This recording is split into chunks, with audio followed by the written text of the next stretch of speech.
আসছেন কতটা প্রস্তুত বাঁকুড়া জেলা? তৈরি সাজো সাজো রব। পুরো জেলায় রাস্তায় আসছিলাম, গেট হচ্ছে, চতুর্দিকে মাইকিং হচ্ছে, সব জায়গায় গাড়ি ঘোড়া অ্যারেঞ্জমেন্ট হচ্ছে, সব দৌড়াদৌড়ি শুরু হয়েছে। আমি আজকে সালতোড়া, মেজিয়া, গঙ্গাজলঘাটি করে তারপর রাত্রে ফিরব। মূলত কি বার্তা থাকবে এই অভিষেক বন্দ্যোপাধ্যায় সভা থেকে? কি এক্সপেক্টেড, মানে এক্সপেকটেশন কি আপনাদের? 26-এ পার, 26-এ যে হবে সেটা 200-250 পার হয়ে যাবে।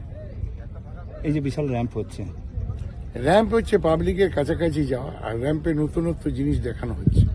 যেমন গতবার দেখালাম নির্বাচন কমিশনের ভূত, জীবিত মানুষ, তাদেরকে মৃত দেখানো হচ্ছে।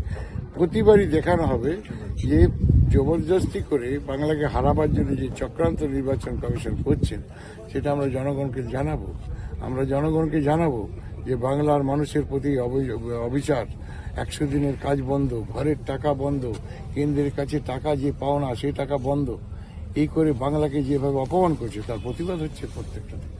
শুধু নির্বাচন কমিশনের ভূত দেখানো হয়েছে তাই নয়, তার পাশাপাশি দেখা গেছে অভিষেক বন্দ্যোপাধ্যায় সবাই পরিযায়ী শ্রমিকদের হাঁটানো হয়েছে র্যাম্পে। পরিযায়ী শ্রমিকদের তো হাঁটানো হচ্ছে, পরিযায়ী শ্রমিকদের মারধর হচ্ছে, বাংলা কথা বললে তাদেরকে মারধর করা হচ্ছে, অত্যাচার করা হচ্ছে, বাংলাদেশি বলে পাচার করে দেওয়া হচ্ছে, অনেক হচ্ছে, অত্যাচার হচ্ছে। আরে বাঁকুড়া জেলায় গরিব মানুষ জলের টাকা বন্ধ করে রেখেছে এরা।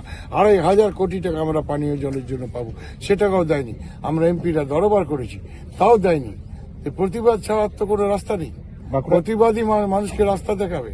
বাঁকুড়ার র্যাম্পে কি নতুন চমক কিছু দেখা যাবে? অবভিয়াসলি দেখা যাবে। আরো একটা বিষয়, এই সালতলায় সভা করতে আসছেন, যেখানে 2021 সালে অভিষেক বন্দ্যোপাধ্যায় এসেছিলেন 2024 সালে এবং বলেছিলেন পাথর শিল্প চালু হবে। সেই পাথর শিল্প তো এখনো পর্যন্ত ধুঁকছে। কে বললো? পাথর শিল্প তো চালু হয়েছে, 4টা লাইসেন্স অলরেডি গভর্নমেন্ট দিয়েছে। এবারে ফুল ফ্লেজে কিভাবে চালু করা যায় সেটা নিয়ে পর্যালোচনা চলছে। হবে, আমরা শ্রমিকদেরকে মারবো না, শ্রমিকদেরকে আমরা পার্মানেন্ট যাতে সলিউশন হয় তার ব্যবস্থা করব। বিজেপি বলছে রাজ্য সরকারের নীতিহীনতার কারণেই এতদিন ধরে বন্ধ। বিজেপি সরকার নিজেরা কি করছে আগে করুক, নিজেরা কি করছে করুক। লালবন্দি, নোটবন্দি টাকা করেছিল, ভালো করেছিল। কোটি কোটি টাকা ব্যাংকের থেকে লুট হয়েছে, ভালো হয়েছে। সমস্ত আপনার প্রাইভেট কোম্পানির হাতে তুলে দিচ্ছে, ভালো হয়েছে। জিনিসপত্রের দাম বেড়ে গেছে, ভালো হচ্ছে। প্লেনগুলো বিদেশির হাতে বিক্রি করে দিচ্ছে, ভালো হচ্ছে। ওরা কি করছে ওরা দেখুক, নিজের আয়নায় নিজেরা মুখ দেখুক। বাংলার জন্য ওরা কি করলো, গরিব মানুষের জন্য কি করলো।